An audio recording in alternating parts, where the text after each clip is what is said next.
This is a package of silicone stamps for journaling or anything that you want to do creative-wise. So this is something that I enjoy having, especially for journaling. It's something that will make it a little bit more pretty, will give it another style. So I've been wanting to get this ones. These ones are a little bit bigger. So it depends on your creativity and how do you want to use them. In this case, these ones that I chose, it was more like nature, and the designs are really pretty, and you can use colors with them if you would like, or just put them there into your journal.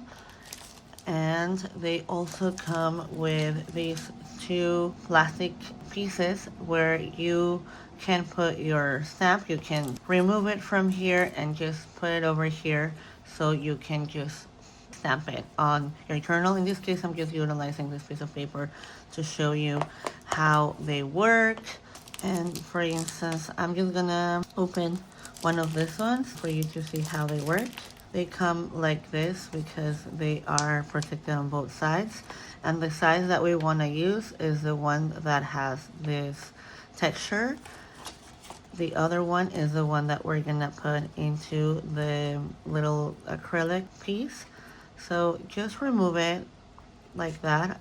So this is silicone, so it's okay. They're not gonna break. Of course, don't be super rough with them, but they're resistant.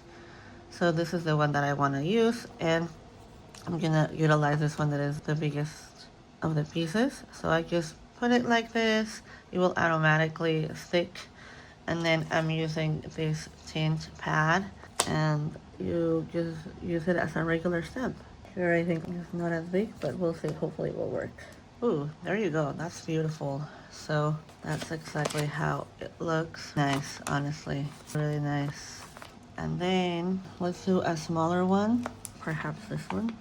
And then you just put it here, and there you go.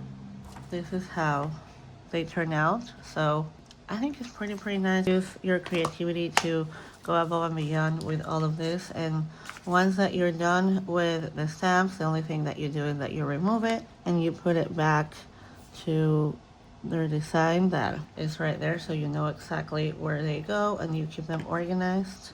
And that's it. You just keep them protected like that for your next journaling time and experience.